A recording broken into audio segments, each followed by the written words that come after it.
ওয়া ইলাল জিবালি কাইফা নুসিবাত, একটু পাহাড়ের দিকে তাকিয়ে একটু অবজারভেশন করা যায় না, রিফ্লেকশন। ও মক্কার লোকেরা, পাহাড় দেখার জন্য তো তোমাদের অন্য দেশে যাওয়া লাগবে না, তোমরা তো সারাউন্ডেড বাই মাউন্টেন্স, চারদিকে শুধু পাহাড়, পাহাড় আর পাহাড়। এই পৃথিবীর ভেতরে 7টা টেকটনিক প্লেট আছে। এই 7 tectonic plates creates the mountain range on earth. পৃথিবীর মধ্যে মাউন্টেন এভাবেই হয়েছে।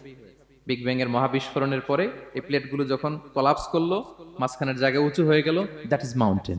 এটাই মাউন্টেন। আমেরিকার আলাস্কা একটা জায়গা আছে, পৃথিবীর সবচেয়ে বড় মাউন্টেন রেঞ্জ। এটা লম্বায় প্রায় 2000 কিলোমিটার লম্বা একটা পাহাড়। ইউরোপের সবচেয়ে বড় পাহাড় হচ্ছে আল্পস পর্বতমালা, ওইটা লম্বায় 1200 কিলোমিটার। কল্পনা করতে পারেন, একটা পাহাড় 1200 কিলোমিটার লম্বা। আর সবচেয়ে উঁচু যে পর্বত শৃঙ্গ মাউন্ট এভারেস্ট 29,035 ফিট। আর মিটার দিয়ে চিন্তা করলে 8,850 মিটার। আল্লাহ এই পাহাড়কে কোরআনে বলেছেন, পেরেকের সাথে তুলনা দিয়েছেন। আল্লাহ তাআলা বলেছেন, ওয়াজআলনাল জিবালা আওতাদা, আমি এই পাহাড়গুলোকে আল্পস পর্বতমালা, আলাস্কা পর্বতমালা, মাউন্ট এভারেস্ট এগুলোকে পেরেকের মতো বানিয়েছি। কিসের মতো? আচ্ছা, যদি আমার কথা বুঝে থাকেন তাহলে উত্তর দেন। আমরা পেরেক যখন কাঠের মধ্যে ঠুকি, তখন পুরো পেরেকটা কাঠের ভিতরে ঢুকে যায় না? উপরে দেখা যায় কতটুকু?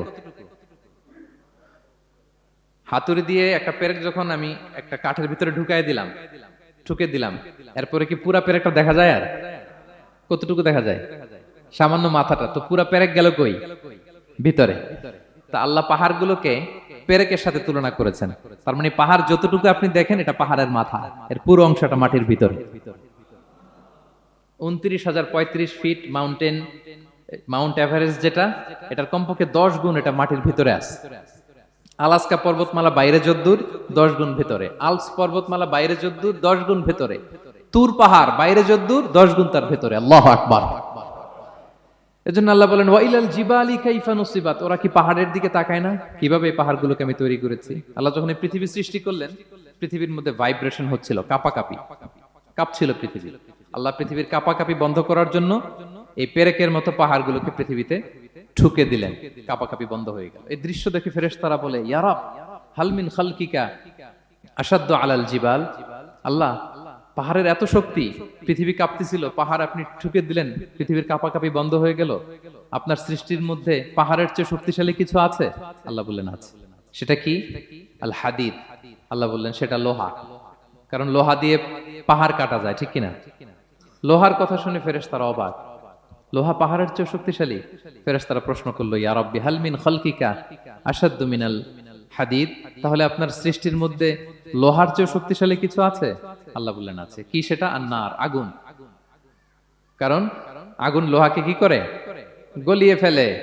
ফেরেশতারা শুধু অবাকই হচ্ছে। ফেরেশতারা বলে, আগুনের চেয়ে শক্তিশালী কিছু আছে? আল্লাহ বলে আছে, আলমা, পানি।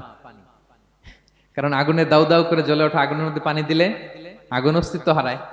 ফেরেশতারা শুধু অবাকই হচ্ছে। তারা বলে, তাহলে পানির চেয়ে শক্তিশালী কিছু আছে? আল্লাহ বলেন আছে। আর রিহ, বাতাস।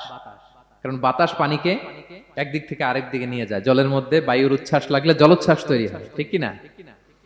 ফেরেশতারা আবার অবাক হয়ে বলে, তাহলে বাতাসের চেয়ে শক্তিশালী কিছু আছে? আল্লাহ বললেন আছে। সেটা কি? বলতেছে বনি আদম। ওই মানুষ শক্তিশালী যে গোপনে দান করে, এত গোপনে যে ডান হাত কি দান করলো, বাঁ হাত সেটা টের পায় না। পড়েন সুবহানাল্লাহ। এই লম্বা হাদিস বলার বা বোঝানোর মূল উদ্দেশ্য হচ্ছে, আল্লাহ পাহাড়কে সৃষ্টি করেছেন, ওয়া ইলাল জিবালি কাইফা নুসিবাত। পাহাড়কে আল্লাহ তাআলা জমিনের মধ্যে এভাবে সেট করেছেন। আল্লাহ বলে, ওরা কি একটু পাহাড়ের দিকে তাকায় না, আকাশের দিকে তাকায় না? ওরা কি একটা উটের দিকে তাকায় না? ওয়া ইলাল আরদি কাইফা সুতিহাত, ওরা কি জমিনের দিকে তাকায় না, জমিনকে কিভাবে আমি বিস্তৃত করেছি। আমরা তো কত চমৎকার মাটি দেখি, তাই না? বীজ রোপণ করে দিলে কি উর্বর জমি, হ্যাঁ, ঘাস লতাপাতা ফলমূল হয়। আসলে পুরো পৃথিবীটাই কি এরকম নরম? না, অনেক স্তর আছে।